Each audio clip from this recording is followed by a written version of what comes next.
Friends, ഇന്ന് നമ്മൾ പഠിക്കുവാൻ പോകുന്നത് നമ്മുടെ ബ്രെയിനിന്റെ ഒരു പവറിനെ കുറിച്ച് ഒരു ബേസിക്കലായിട്ടുള്ള അവയർനെസ് നമുക്ക് കിട്ടേണ്ടതായിട്ടുണ്ട്. നമ്മുടെ ജീവിതത്തിൽ വിജയം നേടിയെടുക്കണമെങ്കിൽ വളരെ ലളിതമായിട്ട് തന്നെ നമുക്ക് നേടിയെടുക്കാൻ കഴിയുമെന്ന് നമുക്ക് മനസ്സിലാകണമെങ്കിൽ നമ്മുടെ ബ്രെയിനിന്റെ പവറിനെ കുറിച്ചൊരു ബേസിക് അവയർനെസ് നമുക്ക് കിട്ടേണ്ടതായിട്ടുണ്ട്. ഇപ്പൊ എന്താണ് ഈ സംഭവിക്കുന്നതെന്ന് ചോദിച്ചു കഴിഞ്ഞാൽ, ഈ കഥയറിയാതെ ആട്ടമാടുക എന്ന് കേട്ടിട്ടില്ലേ? അപ്പോൾ കഥ അറിഞ്ഞുകൊണ്ട് ആട്ടമാടിയാലോ? അതായത് നമ്മുടെ ബ്രെയിനിന്റെ പവറിനെ കുറിച്ചൊരു ബേസിക് അവയർനെസ് നമുക്ക് കിട്ടിക്കഴിഞ്ഞാൽ ഓക്കെ, ഇതെല്ലാം നമുക്ക് സാധ്യമാണ്, എന്തും നമുക്ക് സാധ്യമാക്കുവാൻ കഴിയും എന്നുള്ള വിശ്വാസം നമുക്ക് ഊട്ടിയുറപ്പിക്കുവാൻ കഴിയും. നമുക്കറിയാം, ഈ ലോകത്തിൽ വെച്ച് തന്നെ ഏതൊരു സൂപ്പർ കമ്പ്യൂട്ടറിനേക്കാളും മികച്ച ഒരു സിസ്റ്റമാണ് നമ്മുടെ ഉള്ളിലുള്ളത്. അതാണ് നമ്മുടെ ബ്രെയിനിന്റെ സിസ്റ്റം എന്ന് പറയുന്നത്. അപ്പോൾ ഈ ബ്രെയിനിനെ കുറിച്ച് നല്ല രീതിയിലുള്ള അവയർനെസ് നമുക്ക് കിട്ടിക്കഴിഞ്ഞാലോ അതിനെ നല്ല രീതിയിൽ നമുക്ക് ഉപയോഗിച്ച് ജീവിതത്തിൽ വിജയങ്ങൾ നേടിയെടുക്കുവാൻ കഴിയും. അപ്പൊ അതിനാദ്യം നമ്മൾ മനസ്സിലാക്കേണ്ട ഒരു കാര്യം, ഈ ബ്രെയിനിനെ അതിൻ്റെതായിട്ടുള്ള ഒരു ഷാർപ്പസ്റ്റ് വേയിൽ അതിൻ്റെതായിട്ടുള്ള ഒരു ഷാർപ്പസ്റ്റ് വേയിൽ നമുക്ക് പ്രവർത്തിക്കണമെങ്കിൽ അല്ലെങ്കിൽ പ്രവർത്തന യോഗ്യമാക്കണമെങ്കിൽ ആദ്യം നമുക്ക് ഉണ്ടായിരിക്കേണ്ട ഒരു കാര്യം എന്താണെന്ന് വെച്ച് കഴിഞ്ഞാൽ, that is focus and concentration.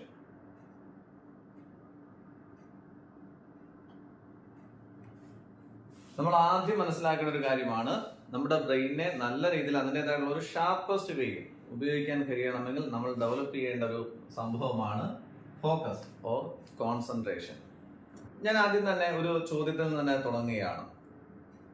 നിങ്ങൾക്ക് ഒരു കാര്യം ചെയ്യുവാനായിട്ട് ഒരു ഡിസ്ട്രാക്ഷനും ഇല്ലാതെ എത്ര സമയം ആ ഒരു കാര്യത്തിൽ ഫോക്കസ് ചെയ്യാൻ കഴിയും? നിങ്ങൾക്ക് ഒരു കാര്യം ചെയ്യണമെങ്കിൽ അല്ലെങ്കിൽ നിങ്ങൾക്ക് പഠിക്കണമെങ്കിൽ എത്ര സമയം ഡിസ്ട്രാക്ഷൻ ഇല്ലാതെ അത് ചെയ്യുവാൻ കഴിയും? 5 minute or 10 minute or 5 minute 15 minutes?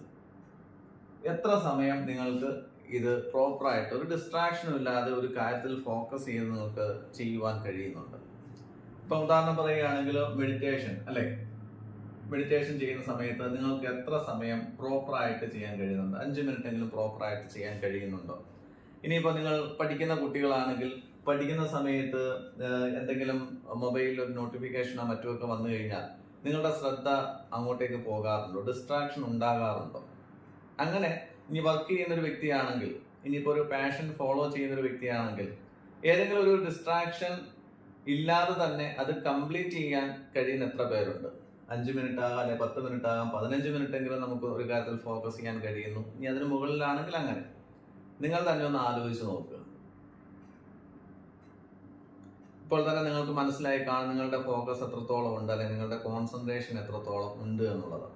അപ്പൊ നമുക്ക് ഇന്ന് പഠിക്കേണ്ടത് ഈ ഫോക്കസ് എങ്ങനെ വർദ്ധിപ്പിക്കാം, അല്ലെങ്കിൽ കോൺസെൻട്രേഷൻ എങ്ങനെ വർദ്ധിപ്പിച്ചുകൊണ്ട് അതിന് കുറെ ആക്ടിവിറ്റീസ് ഒക്കെ ഉണ്ട്. അതൊക്കെ ചെയ്തു കഴിഞ്ഞാൽ നമുക്ക് നമ്മുടെ ബ്രെയിനിനെ അതിൻ്റെതായിട്ടുള്ളൊരു ഷാർപ്പസ്റ്റ് വേയിൽ നമുക്ക് ഉപയോഗിക്കുവാൻ കഴിയും.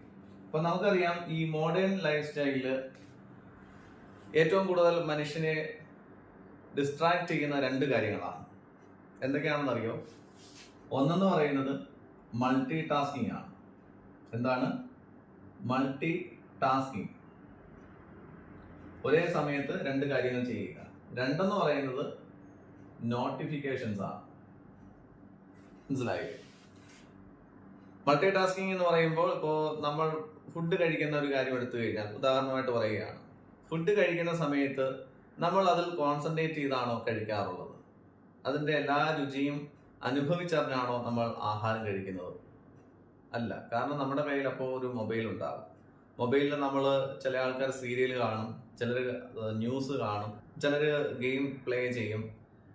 അങ്ങനെ ഡിഫറെൻ്റ് ആയിട്ടുള്ള ആക്ടിവിറ്റീസ് ആ സമയത്ത് ചെയ്യുന്നവരുണ്ടാകും. ഒരേ സമയത്ത് ഫുഡ് കഴിക്കുന്നു, അതിൻ്റെ കൂടെ ഗെയിം പ്ലേ ചെയ്യുന്നു, അല്ലെങ്കിൽ ന്യൂസ് കാണുന്നു, അല്ലെങ്കിൽ സോഷ്യൽ മീഡിയയിൽ ഇങ്ങനെ പരതിക്കൊണ്ടേയിരിക്കുന്നു. അപ്പോൾ അവിടെ മൾട്ടി ടാസ്കിങ് ആണ് സംഭവിക്കുന്നത്. നമ്മുടെ ബ്രെയിനിന്റെ ഒരു രീതി അനുസരിച്ച് അതിന് ഒരേ സമയത്ത് മൾട്ടി ടാസ്കിങ് ചെയ്യാനുള്ള കഴിവില്ല മെജോറിറ്റി ആൾക്കാരിലും, 99% ആൾക്കാരിലും. അതുപോലെ തന്നെ സംഭവിക്കുന്നതാണ് ഈ നോട്ടിഫിക്കേഷൻ എന്ന് പറയുന്നത്. അത് ഏറ്റവും കൂടുതൽ സംഭവിക്കുന്നത് നമ്മുടെ മൊബൈലിൽ തന്നെയാണ്. നമ്മളൊരു കാര്യം ചെയ്തുകൊണ്ടിരിക്കുന്ന സമയത്ത് എന്തെങ്കിലും ഒരു നോട്ടിഫിക്കേഷൻ റിങ് വരുന്ന സമയത്ത് നേരെ പോയി നമ്മൾ അത് നോക്കാൻ ഒരു എന്തെന്നില്ലാത്തൊരു വെമ്പലാണ്. അയ്യോ, ആരാണ് മെസ്സേജ് അയച്ചത്, ആരാണ് എൻ്റെ ഫോട്ടോയ്ക്ക് ഇനി കമന്റ് ഇട്ടേക്കുന്നത് അല്ലെങ്കിൽ ലൈക്ക് ഇട്ടേക്കുന്നത്, എന്താണ് വന്നത് എന്നുള്ളൊരു ആകാംക്ഷ ഇങ്ങനെ അലട്ടിക്കൊണ്ടേയിരിക്കും. അപ്പോൾ ആ പഠിക്കുന്ന കാര്യത്തിൽ അല്ലെങ്കിൽ ചെയ്യുന്ന കാര്യത്തിൽ കോൺസെൻട്രേറ്റ് ചെയ്യാൻ പറ്റുമോ? അതുമില്ല. ആ സമയത്ത് നമ്മളിങ്ങനെ ട്രിഗർ ചെയ്തുകൊണ്ടിരിക്കുകയാണ്, അല്ലേ, ഡിസ്ട്രാക്ഷൻ സംഭവിച്ചുകൊണ്ടിരിക്കുകയാണ്, എന്താണ് മൊബൈലിൽ വന്നിട്ടുള്ളത്. അപ്പോൾ ഇങ്ങനെ മോഡേൺ ലൈഫ് സ്റ്റൈൽ നോക്കുകയാണെങ്കിൽ ഈ രണ്ട് കാര്യങ്ങളിലൂടെ നമുക്ക് ഡിസ്ട്രാക്ഷൻ ഉണ്ടാകുന്നു, അല്ലെങ്കിൽ ഫോക്കസ് നഷ്ടപ്പെടുന്നു. ഒരുപാട് കാരണങ്ങളുണ്ട്, മെയിനായിട്ടുള്ള രണ്ട് കാരണങ്ങളാണിത്. നമുക്ക് ഇന്ന് ആദ്യം പഠിക്കേണ്ടത്, നമ്മുടെ ബ്രെയിനിന് രണ്ട് തരത്തിലുള്ള തിങ്കിങ് മോഡ്സ് ഉണ്ട്. നമ്മൾ അത് ആദ്യം മനസ്സിലാക്കേണ്ടിയിരിക്കുന്നു. എന്താണ്? നമ്മുടെ ബ്രെയിനിന് രണ്ട് രീതിയിലുള്ള തിങ്കിങ് മോഡ്സ് ഉണ്ട്. അതിലൊന്നെന്ന് പറയുന്നത് സിസ്റ്റം 1. സിസ്റ്റം 1-ൽ ഫാസ്റ്റ് ബ്രെയിൻ എന്ന് പറയുമ്പോൾ ഫാസ്റ്റ് തിങ്കിങ് ആണ് അവിടെ സംഭവിക്കുന്നത്. സിസ്റ്റം 1-ൽ ഫാസ്റ്റ് ബ്രെയിൻ, അതായത് ഒരു വാഹനം സഡൻ ബ്രേക്ക് ഇടുമ്പോൾ എന്താണ് സംഭവിക്കുന്നത്? സ്വാഭാവികം പെട്ടെന്നുള്ളൊരു റിയാക്ഷൻ ആണ് അവിടെ സംഭവിക്കുന്നത്. എന്ന് പറയുന്നത് പോലെയാണ് നമ്മൾ ഏതൊരു കാര്യത്തിലും വളരെ പെട്ടെന്ന് തന്നെ റിയാക്ട് ചെയ്യുന്നു. ഇപ്പോൾ ഉദാഹരണം പറയുകയാണെങ്കിൽ, നമ്മുടെ പേര് ചോദിക്കുകയാണെങ്കിൽ, നിങ്ങളോട് പേര് ചോദിക്കുകയാണെങ്കിൽ നിങ്ങൾ അവിടെ പെട്ടെന്ന് അവിടെ റിയാക്ട് ചെയ്യും, നിങ്ങളുടെ പേര് പറയും. അല്ലാതെ ഒരു സെക്കൻഡ് തോട്ട് അവിടെ ഉണ്ടാവുന്നില്ല. സഡൻ റിയാക്ഷൻ ആണ് അവിടെ സംഭവിക്കുന്നത്. ഇതേപോലെ തന്നെ ഇപ്പോൾ ഒരു ഡിസിഷൻ മേക്ക് ചെയ്യുന്ന സമയത്താകട്ടെ, എന്തെങ്കിലും പ്ലാൻ മേക്ക് ചെയ്യുന്ന സമയത്താകട്ടെ, പെട്ടെന്ന് തന്നെ ഡിസിഷൻ മേക്ക് ചെയ്യുക അല്ലെങ്കിൽ പ്ലാൻ ചെയ്യുക, പെട്ടെന്ന് തന്നെ റിയാക്ട് ചെയ്യുക. ഇപ്പോൾ ദേഷ്യം വന്നു കഴിഞ്ഞാൽ ചില ആൾക്കാരെ സംബന്ധിച്ച് പെട്ടെന്ന് അങ്ങ് റിയാക്ട് ചെയ്ത് കളഞ്ഞേക്കും, പെട്ടെന്ന് ഒരു ഡിസിഷനൊക്കെ അങ്ങ് മേക്ക് ചെയ്ത് കളഞ്ഞേക്കും, അല്ലേ, പെട്ടെന്നൊരു പ്ലാനൊക്കെ അങ്ങ് ഉണ്ടാക്കി വെച്ചെന്ന് വരും. പക്ഷേ അത് ദേഷ്യം ഒന്ന് മാറി കഴിയുമ്പോഴാണ്, തണുത്ത് കഴിയുമ്പോഴാണ്, അങ്ങനെ പറയേണ്ടിയിരുന്നില്ല, അങ്ങനെ ഒരു ഡിസിഷൻ എടുക്കേണ്ടിയിരുന്നില്ല, അല്ലേ, ഞാൻ അന്നേരം എടുത്ത ആ പ്ലാൻ തെറ്റിപ്പോയി. കാരണം എന്താ പറയുക, ഹൈ ടെമ്പറിൽ നിൽക്കുന്ന സമയത്ത് നമുക്കുണ്ടാകുന്ന, നമ്മൾ എടുക്കുന്ന ഡിസിഷൻസ്, ഇതൊരു ഫാസ്റ്റ് തിങ്കിങ് മോഡാണ്, അല്ലെങ്കിൽ ഫാസ്റ്റ് ബ്രെയിൻ സംഭവിക്കുന്ന കാര്യങ്ങളാണ്. ഇവരുടെ ഒരു സ്പെഷ്യാലിറ്റി എന്താണെന്ന് വെച്ച് കഴിഞ്ഞാൽ, ഇവർക്ക് എല്ലാ കാര്യങ്ങൾക്കും സ്പീഡ് കൂടുതലായിരിക്കും, ഒരു ഡീപ്പായിട്ടുള്ള തിങ്കിങ് ഉണ്ടായിരിക്കില്ല. വളരെ പെട്ടെന്ന് തന്നെ ഇമോഷൻസ് ഇൻഫ്ലുവൻസ് ചെയ്തുകൊണ്ടേയിരിക്കും, ഒരു ഇമോഷൻസിൻ്റെ ഒരു ഫ്ലോ അവിടെ സംഭവിക്കും. ഇതാണ് ഈ ഫാസ്റ്റ് ബ്രെയിനിൽ നിൽക്കുന്ന ആളുകളുടെ ഒരു സ്പെഷ്യാലിറ്റി എന്ന് പറയുന്നത്. ഇനി രണ്ടാമത്തെ നമ്മുടെ ബ്രെയിനിന്റെ ഒരു തിങ്കിങ് മോഡാണ് സിസ്റ്റം 2.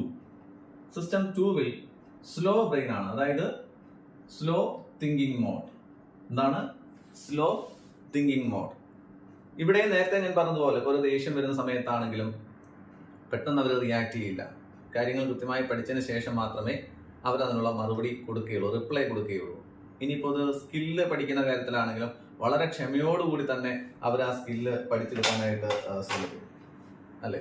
അതുപോലെ ഒരു പ്ലാൻ മേക്ക് ചെയ്യുന്ന സമയത്താണെങ്കിലും വളരെ ക്ഷമയോടുകൂടി ആ പ്ലാൻ മേക്ക് ചെയ്യുന്നത് നമുക്ക് കാണുവാൻ കഴിയും. ഇപ്പം വളരെ സ്ലോ ആയിട്ട് തിങ്ക് ചെയ്യാന്ന് വെച്ച് കഴിഞ്ഞാൽ ദിവസങ്ങളൊക്കെ എടുത്തുകൊണ്ട്, എന്താ പറയുക, നമ്മൾ പറയും ഒരു സാമട്ടിൽ ഇങ്ങനെ പോകുക എന്ന് പറയും.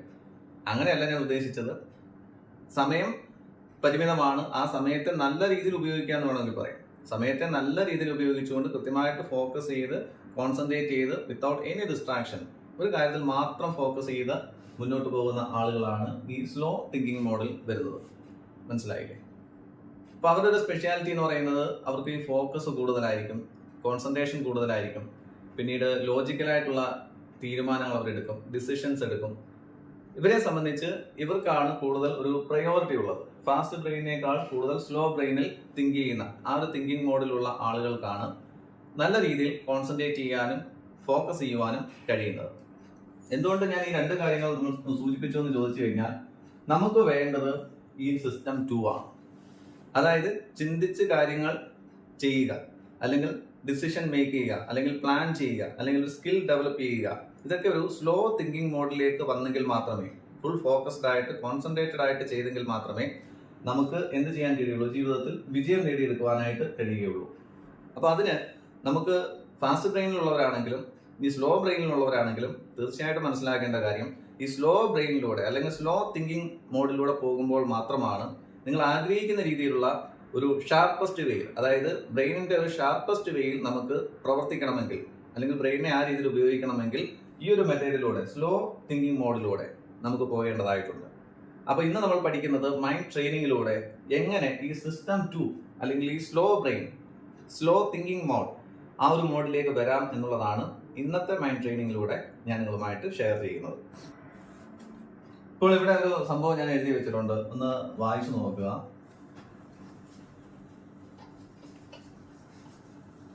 ഇത് നമ്മൾ ആദ്യം മനസ്സിലാക്കേണ്ട ഒരു കാര്യമാണ്. ഈ focus is not a natural gift, it's a muscles you train.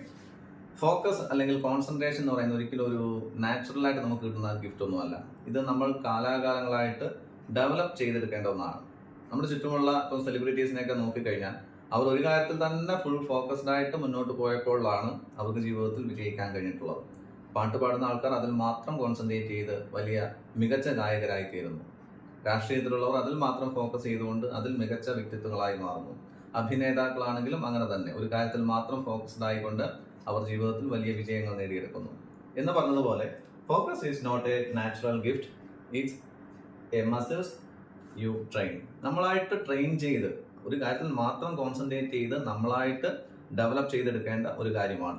നമ്മുടെ ബ്രെയിനിനെ അതിൻ്റെതായിട്ടുള്ള ഷാർപ്പസ്റ്റ് വേയിൽ ഉപയോഗിക്കണമെങ്കിൽ ആദ്യം തന്നെ നമ്മൾ ചെയ്യേണ്ട ഒരു കാര്യമാണ് ഈ ഫോക്കസ് ഡെവലപ്പ് ചെയ്യുക, അല്ലെങ്കിൽ ഫോക്കസിൻ്റെതായിട്ടുള്ള മസിൽസ് നമ്മുടെ ബ്രെയിനിൽ ഡെവലപ്പ് ചെയ്യുക എന്നുള്ളത്. അപ്പോൾ നമുക്കൊരു കാര്യം ചെയ്യാം. അതിന് വേണ്ടിയിട്ടുള്ള ഒരു 2 ആക്ടിവിറ്റീസ് നമുക്കൊന്ന് ചെയ്ത് നോക്കാം. ഇപ്പോൾ ചെയ്യേണ്ട 2 ആക്ടിവിറ്റീസ് ഞാൻ ഇവിടെ ഷെയർ ചെയ്യാം. നിങ്ങൾ നിരന്തരമായിട്ട് വീട്ടിലിരുന്ന് പ്രാക്ടീസ് ചെയ്യേണ്ട ആക്ടിവിറ്റീസ് കൂടി ഞാൻ ഇതിന് ശേഷം നിങ്ങളുമായിട്ട് ഷെയർ ചെയ്യുന്നതാണ്. ഓക്കെ ഫ്രണ്ട്സ്, ഞാനിവിടെ ഒരു കോട്ട് എഴുതി വെച്ചിട്ടുണ്ട്, അല്ലേ? വേണമെങ്കിൽ വായിക്കാം. Finished files are the result of years of scientific study combined with the experience of many years. അപ്പോൾ ഇത് വായിക്കുക, ഇതിന്റെ അർത്ഥമൊന്നും മനസ്സിലാക്കണമെന്നൊന്നുമില്ല, കാരണം നമ്മുടെ ആക്ടിവിറ്റി അതല്ല. ആക്ടിവിറ്റി എന്ന് പറയുന്നത് how many times the spelling F is appear. എത്ര പ്രാവശ്യം ഇവിടെ എഫ് എന്ന് പറയുന്ന സ്പെല്ലിംഗ് അപ്പിയർ ചെയ്യപ്പെടുന്നുണ്ട് അല്ലെങ്കിൽ റിപ്പീറ്റ് ചെയ്യപ്പെടുന്നുണ്ട്. ഇതാണ് നമ്മുടെ ആക്ടിവിറ്റി എന്ന് പറയുന്നത്. അതായത് ഞാൻ എഴുതിയിട്ടുള്ള ഈ കോട്ടിൽ എത്ര പ്രാവശ്യം എഫ് എന്ന് പറയുന്ന സ്പെല്ലിംഗ് റിപ്പീറ്റ് ചെയ്ത് വരുന്നു, അല്ലെങ്കിൽ എത്ര പ്രാവശ്യം ഇത് പ്രത്യക്ഷപ്പെടുന്നു, അപ്പിയർ ചെയ്യുന്നു. ഒന്ന് നോക്കിക്കേ,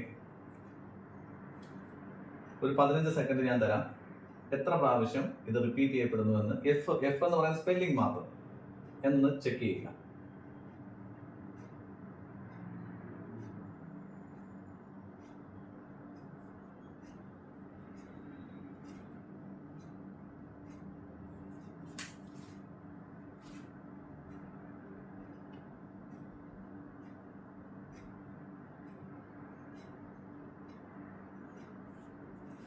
ഇനി നിങ്ങൾ കമന്റ് ചെയ്യുക, എത്ര പ്രാവശ്യം നിങ്ങൾക്ക് ഇത് റിപ്പീറ്റ് ചെയ്തു, ഈ എഫ് എന്ന് പറയുന്ന സ്പെല്ലിംഗ് എത്ര പ്രാവശ്യം റിപ്പീറ്റ് ചെയ്യപ്പെട്ടതായിട്ട് നിങ്ങൾക്ക് കാണാൻ കഴിയുന്നു.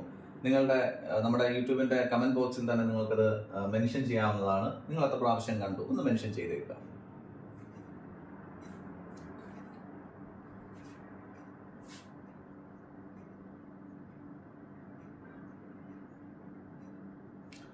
ഓക്കെ, നിങ്ങൾ മെൻഷൻ ചെയ്തു എന്ന് വിശ്വസിക്കുന്നു. സിസ്റ്റം 1-ലാണെങ്കിൽ നിങ്ങൾ ഏകദേശം 3 പ്രാവശ്യം 3 ടൈംസ് എഫ് റിപ്പീറ്റ് ചെയ്യുന്നത് കണ്ടിട്ടുണ്ടായിരിക്കും. ഓക്കെ, ഇനി സിസ്റ്റം 2-ലാണ് നിങ്ങൾ വർക്ക് ചെയ്തിട്ടുള്ളതെങ്കിൽ നിങ്ങളുടെ ബ്രെയിൻ വർക്ക് ചെയ്തിട്ടുള്ളതെങ്കിൽ നിങ്ങൾ എത്ര പ്രാവശ്യം കണ്ടിട്ടുണ്ടെന്ന് അറിയാമോ? 6 ടൈംസ് എഫ് എന്ന് പറയുന്ന സ്പെല്ലിംഗ് ഇവിടെ റിപ്പീറ്റ് ചെയ്തതായിട്ട് നിങ്ങൾക്ക് കാണാൻ കഴിഞ്ഞിട്ടുണ്ട്. ശരിയാണോ? ആർക്കൊക്കെ ശരിയായിട്ടുണ്ട്? കറക്റ്റ് ആൻസർ 6 ടൈംസ് ആണ്. 6 ടൈംസ് എഫ് എന്ന് പറയുന്ന സ്പെല്ലിംഗ് ഇവിടെ അപ്പിയർ ചെയ്യപ്പെടുന്നുണ്ട്. ഇതാണ് നമ്മുടെ ഈ ഫാസ്റ്റ് ബ്രെയിൻ. സിസ്റ്റം 1 എന്ന് പറയുമ്പോൾ ഫാസ്റ്റ് ബ്രെയിൻ, സിസ്റ്റം 2 എന്ന് പറയുമ്പോൾ സ്ലോ ബ്രെയിൻ. ഇത് തമ്മിലുള്ള ഒരു വ്യത്യാസം ഇതാണ്. മനസ്സിലായില്ലേ? പെട്ടെന്നുള്ള റിയാക്ഷൻ, മറ്റേന്ന് വെച്ച് കഴിഞ്ഞാൽ സ്ലോ ആയിട്ട് ചിന്തിക്കുമ്പോൾ അല്ലെങ്കിൽ ഫോക്കസ് ചെയ്യുമ്പോൾ നമുക്ക് കാണാൻ കഴിയുന്ന യഥാർത്ഥ ആൻസർ, അല്ലെ? ഇതൊക്കെ തന്നെയാണ് നമ്മുടെ ജീവിതത്തിൽ ഒരു പ്രശ്നമായിട്ട് വന്നു കഴിഞ്ഞാലും, ഇതിന് നമ്മളൊരു പ്രശ്നമായിട്ട് കണ്ടു കഴിഞ്ഞാലും ഇതിന് നമുക്ക് സൊല്യൂഷൻ കിട്ടണമെങ്കിൽ സ്ലോ തിങ്കിങ് മോഡിലേക്ക് നമ്മൾ വരണം, അല്ലേ? വളരെ ദേഷ്യത്തോടെ നമ്മളൊരു ഡിസിഷൻ എടുക്കുകയാണെങ്കിൽ, ഒരു പ്രോബ്ലത്തെ കാണുകയാണെങ്കിൽ, വളരെ സ്ട്രെസ്സോട് കൂടി ഒരു പ്രോബ്ലത്തെ നമ്മൾ കാണുകയാണെങ്കിൽ നമുക്ക് കറക്റ്റ് ആയിട്ടുള്ള ആൻസർ കിട്ടുമോ? കിട്ടത്തില്ല, അല്ലേ? നമുക്ക് കറക്റ്റ് ആയിട്ടുള്ള ആൻസർ കിട്ടണമെങ്കിൽ, നല്ല രീതിയിൽ പ്ലാൻ ചെയ്യണമെങ്കിൽ, അത് ഒരു സ്കിൽ ഡെവലപ്പ് ചെയ്തെടുക്കണമെങ്കിൽ, ഒരു പ്രോബ്ലം സോൾവ് ചെയ്തെടുക്കണമെങ്കിൽ ഈ ഒരു പാറ്റേണിൽ സിസ്റ്റം 2-ൽ നമുക്ക് വർക്ക് ചെയ്തെങ്കിൽ മാത്രമേ കഴിയുകയുള്ളൂ. നിങ്ങൾ നിങ്ങളുടെ ജീവിതത്തിൽ ഫോക്കസ് വർദ്ധിപ്പിക്കുവാൻ, കോൺസെൻട്രേഷൻ വർദ്ധിപ്പിക്കുവാൻ, നിങ്ങളുടെ ബ്രെയിനെ അതിൻ്റെതായുള്ള ഒരു ഷാർപ്പസ്റ്റ് വേയിൽ ഉപയോഗിക്കുവാൻ ആഗ്രഹിക്കുന്നുവെങ്കിൽ ഒരു ദിവസം ഒരു 2-3 ആക്ടിവിറ്റീസ് നിങ്ങൾ ചെയ്യുന്നത് ഏറ്റവും നല്ലതായിരിക്കും. വളരെ സിമ്പിൾ ആയിട്ടുള്ള ആക്ടിവിറ്റീസ് ആണ്. അതിൽ ഫസ്റ്റ് ആക്ടിവിറ്റി എന്ന് പറയുന്നത്, നിങ്ങളൊരു വെള്ള പേപ്പർ എടുത്തതിന് ശേഷം അതിലൊരു ഡോട്ട് ക്രിയേറ്റ് ചെയ്യുക. ആ വെള്ള പേപ്പറിൽ മറ്റൊന്നും ഉണ്ടാകാൻ പാടില്ല, നമ്മൾ ഡിസ്ട്രാക്ട് ചെയ്യുന്ന അക്ഷരങ്ങളോ ഒന്നും ഉണ്ടാകാൻ പാടില്ല. ഒരു പ്ലെയിൻ ആയിട്ടുള്ള ഒരു പേപ്പർ എടുത്തതിന് ശേഷം, ഇപ്പോൾ ഇതൊരു ബോർഡാണ്, ഇതിന്റെ സെന്ററിൽ ഇപ്പോൾ ഞാനൊരു ഡോട്ട് ക്രിയേറ്റ് ചെയ്തിട്ടുണ്ട് അല്ലേ. ഇത് ഇത്തിരി വലുതായി പോയി.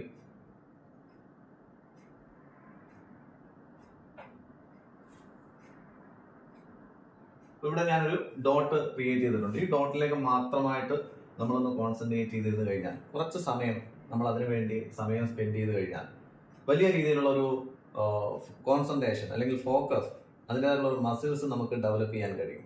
കാരണം ഫോക്കസ് എന്ന് പറയുന്നത് നാച്ചുറലായിട്ട് കിട്ടുന്ന ഒരു ഗിഫ്റ്റ് അല്ല, പിന്നെന്താണ്, നമ്മൾ ട്രെയിൻ ചെയ്തെടുക്കുന്ന ഒരു മസിലാണ്, ബ്രെയിനിൽ ഉണ്ടാക്കിയെടുക്കുന്ന ഒരു മസിലാണത്. അപ്പോൾ അത് നമുക്ക് ആ ഫുൾ ഫോക്കസ്ഡ് ആവാൻ ഈ ഒരു ആക്ടിവിറ്റി ചെയ്യുന്നത് ഏറ്റവും നല്ലതായിരിക്കും. അപ്പോൾ നിങ്ങളൊരു വെള്ള പേപ്പർ എടുത്ത് അതിന്റെ സെന്റർ ഭാഗത്ത് ഒരു ഡോട്ട് ക്രിയേറ്റ് ചെയ്ത് അതിൽ തന്നെ ഫോക്കസ്ഡ് ആവാനായിട്ട് ശ്രമിക്കുക. ഇതൊരു നമ്മുടെ ഫോക്കസ് വർദ്ധിപ്പിക്കാൻ അല്ലെങ്കിൽ കോൺസെൻട്രേഷൻ വർദ്ധിപ്പിക്കാൻ നമ്മളെ സഹായിക്കുന്ന ഒരു ആക്ടിവിറ്റിയാണ്. അതുപോലെ രണ്ടാമത് ചെയ്യാൻ കഴിയുന്ന ഒരു ആക്ടിവിറ്റിയാണ്, ഒരു ക്യാൻഡിൽ കത്തിച്ചു വെച്ചതിന് ശേഷം അതിന്റെ ആ പ്രകാശത്തിൽ ഇങ്ങനെ ഫോക്കസ് ചെയ്യുക, അതിൽ മാത്രമായിട്ട് ശ്രദ്ധിക്കുക. മറ്റു ചിന്തകളിൽ നിന്നെല്ലാം നമ്മളൊന്ന് മാറിയതിന് ശേഷം ആ ഫുൾ ഫോക്കസ്ഡ് ആയിട്ട് അതിന്റെ ഫ്ലെയിമിൽ മാത്രമായിട്ടൊന്ന് കോൺസെൻട്രേറ്റ് ചെയ്യാൻ ശ്രമിക്കുക. തീർച്ചയായിട്ടും നമ്മുടെ ഫോക്കസ് വർദ്ധിപ്പിക്കാൻ ഏറ്റവും നല്ലൊരു മെത്തേഡാണ്. ഇനി ഈ ഫോൺ അഡിക്ഷൻ ഒക്കെ കൂടുതലായിട്ടുള്ള ഒരു വ്യക്തിയാണെങ്കിൽ നമ്മൾ തന്നെ വിചാരിച്ചാൽ മാത്രമേ ഇതിൽ നിന്നൊരു മോചനം നമുക്ക് ഉണ്ടാക്കിയെടുക്കാൻ കഴിയുള്ളൂ. അതിനു വേണ്ടിയിട്ട് നിങ്ങൾ ചെയ്യേണ്ട ഒരു കാര്യം, വലിയ ഹാർഡ് വർക്കൊന്നും നിങ്ങൾ ചെയ്യാൻ നിൽക്കേണ്ട ആവശ്യമില്ല. ഒരു ദിവസം, ഇപ്പോൾ 24 hours നമുക്ക് മുൻപിലുണ്ട്, 1 മണിക്കൂറെങ്കിലും നോട്ടിഫിക്കേഷൻ ഓഫ് ചെയ്തുകൊണ്ട്, പെർ ഡേയിൽ 1 മണിക്കൂറെങ്കിലും നോട്ടിഫിക്കേഷൻ ഓഫ് ചെയ്തുകൊണ്ട് ഒരു കാര്യത്തിൽ ഫുൾ ഫോക്കസ്ഡ് ആവാനായിട്ട് ശ്രമിക്കുക. ഓക്കെ, 1 മണിക്കൂർ നേരത്തേക്ക് അല്ലെങ്കിൽ ഞാൻ ഫോൺ എടുക്കില്ല, ഫോൺ ഉപയോഗിക്കില്ല എന്നങ്ങ് തീരുമാനിക്കുക. ഇത് കുറേ ദിവസങ്ങൾ ആവർത്തിച്ചതിന് ശേഷം അതിന്റെ മുകളിൽ ഒരു നിയന്ത്രണം അല്ലെങ്കിൽ കൺട്രോൾ നമുക്ക് കൊണ്ടുവരുവാൻ കഴിയും. അതായത് ഏത് നിമിഷവും ഒരു നോട്ടിഫിക്കേഷൻ ബെൽ വരുന്ന സമയത്ത് ഫോൺ എടുക്കുക, നോക്കുക, നമ്മൾ കംപ്ലീറ്റ് ഡിസ്ട്രാക്ഷൻ സംഭവിക്കുകയാണ് അവിടെ. അപ്പോൾ ആദ്യം നമുക്ക് 1 മണിക്കൂർ, ഒരു ദിവസത്തിൽ 1 മണിക്കൂർ ഞാൻ ഇനി ഫോൺ നോക്കുകയില്ല എന്നൊരു തീരുമാനം എടുക്കുക. ഓക്കെ, അങ്ങനെ ഫോൺ അഡിക്ഷനിൽ നമുക്കൊരു മോചനം നമുക്ക് കൊണ്ടുവരാൻ കഴിയും. ഇതിന്റെ മുകളിൽ ഒരു കൺട്രോളിങ് നമുക്ക് കൊണ്ടുവരുവാൻ കഴിയും. അതുപോലെ തന്നെ ചെയ്യാൻ കഴിയുന്ന ഒരു കാര്യമാണ്, ഈ ഒരു ദിവസം 1 മണിക്കൂറെങ്കിലും ഞാൻ ഒരു ഡിസ്ട്രാക്ഷനും ഇല്ലാതെ എനിക്ക് പഠിക്കാനുള്ള കാര്യത്തിൽ അല്ലെങ്കിൽ എനിക്ക് ചെയ്യാനുള്ള കാര്യത്തിൽ മാത്രമായി കോൺസെൻട്രേറ്റ് ചെയ്യും എന്നങ്ങ് തീരുമാനം എടുക്കുക മാത്രമല്ല അത് ചെയ്യുക കൂടി ചെയ്യുക. ഓക്കെ, 1 മണിക്കൂറെങ്കിലും ഞാൻ എൻ്റെതായിട്ടുള്ള കാര്യങ്ങളിൽ മാത്രം കോൺസെൻട്രേറ്റ് ചെയ്യും. അവിടെ ഫോണോ മറ്റു കാര്യങ്ങളോ ഞാൻ ഉപയോഗിക്കുകയില്ല. 1 മണിക്കൂർ ഞാൻ ആ ഒരു പ്രവൃത്തിയിൽ, പഠിക്കുകയാണെങ്കിൽ പഠിക്കും, വായിക്കുകയാണെങ്കിൽ വായിക്കും, എന്തെങ്കിലും പ്രവൃത്തി ചെയ്യുകയാണെങ്കിൽ ആ പ്രവൃത്തിയിൽ മാത്രമായി ഞാൻ കോൺസെൻട്രേറ്റ് ചെയ്യും. ഇനി എത്ര പ്രാവശ്യം മൊബൈൽ റിങ് ചെയ്താലും, എത്ര നോട്ടിഫിക്കേഷൻ വന്നാലും, ആരൊക്കെ വിളിച്ചാലും ഞാൻ അവിടെ നിന്ന് കുലുങ്ങുകയില്ല. ഓക്കെ, അങ്ങനെ ഒരു തീരുമാനമെടുത്ത് മുന്നോട്ട് പോവുക. ഇങ്ങനെയുള്ള കുറച്ച് സിമ്പിളായിട്ടുള്ള ആക്ടിവിറ്റീസിലൂടെ നമ്മുടെ ഫോക്കസ് അല്ലെങ്കിൽ കോൺസെൻട്രേഷൻ നമുക്ക് വർദ്ധിപ്പിക്കുവാൻ കഴിയും. നമ്മുടെ ബ്രെയിനിനെ അതിൻ്റെതായിട്ടുള്ള ഒരു ഫുള്ളസ്റ്റ് വേയിൽ, ഷാർപ്പസ്റ്റ് വേയിൽ നമുക്ക് ഉപയോഗിക്കുവാൻ കഴിയും. അപ്പോൾ ഈ കഥയറിഞ്ഞ് ആട്ടമാടുക, അതായത് നമ്മുടെ ബ്രെയിനിന്റെ പവർ അല്ലെ, നമ്മുടെ ബ്രെയിനിന്റെ പവർ മനസ്സിലാക്കി നമ്മൾ അതിനെ പ്രവർത്തിപ്പിക്കാൻ തയ്യാറായി കഴിഞ്ഞാൽ തീർച്ചയായും നമ്മൾ ആഗ്രഹിക്കുന്ന രീതിയിലുള്ള ഒരു വിജയം നമുക്ക് നേടിയെടുക്കുവാൻ കഴിയും. അപ്പോൾ ഇന്ന് മുതൽ തന്നെ ഈ ആക്ടിവിറ്റീസ് ചെയ്യുമല്ലോ. അങ്ങനെയെങ്കിൽ കമന്റ് ബോക്സിൽ എസ് എന്ന് ടൈപ്പ് ചെയ്യുക. അടുത്തൊരു വിഷയവുമായിട്ട് നമുക്ക് അടുത്ത ദിവസം കാണാം. Okay, God bless you friends.